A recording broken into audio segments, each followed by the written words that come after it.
I'm glad Draymond Green got suspended indefinitely because he definitely deserved it. Now let's hope that it's for the rest of the season. And with that being said, let's get into what the starting lineup should look like without him. Now, I'm not saying this is what Steve Kerr would do, but I'm proposing that this is what he should do. Because now that Draymond Green is gone, this will allow him to be more creative and really tap into the potential of the roster that he has available.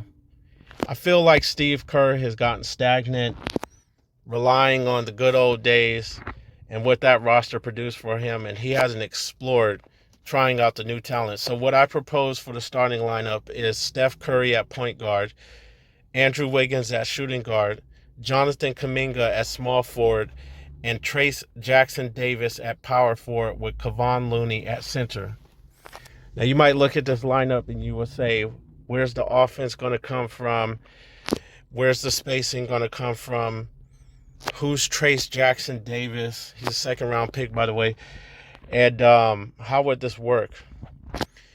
I like this lineup because it's size, it's defense, and it just allows Steph Curry to be that guy offensively and just go off offensively a la an Allen Iverson in 2001 MVP campaign where he was the primary scorer and he just had like these, defenders around him, setting picks for him and getting him open. And that's what I like with this. Size, defense, and making Steph Curry the primary scorer.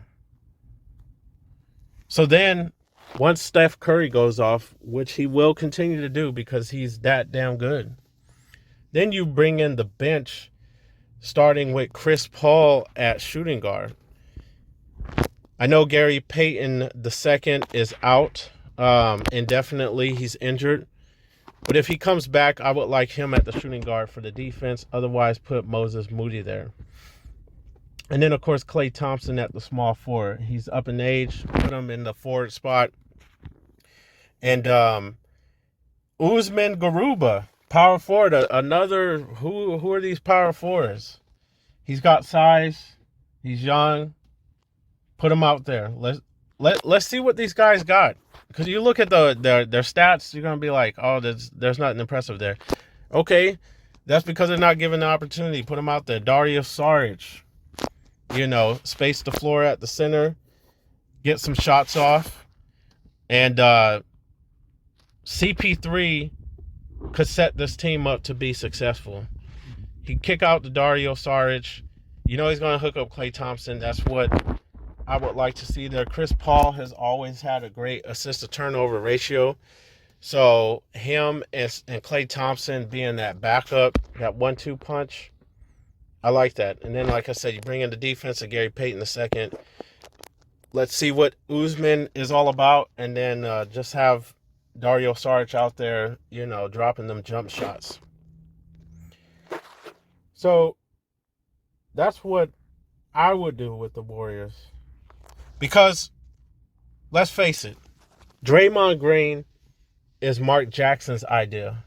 Mark Jackson put the lineup together that ended up winning 4 championships. Because around that time, before he inserted Draymond Green as a starting power forward, Draymond Green also played small forward back at the time too. It was because David Lee had went down, with an injury. David Lee was out and Draymond Green had to step in. And of course, the rest is history. So that's why I say don't judge the names that you're not familiar with and what I showed because their stats don't represent anything or you can't see their potential. Draymond Green, who was he supposed to be?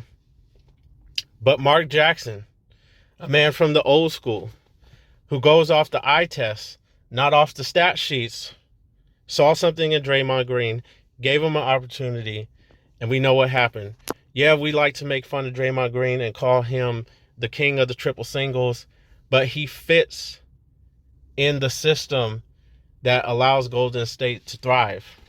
And you got to test out these other guys to see if you can find that again.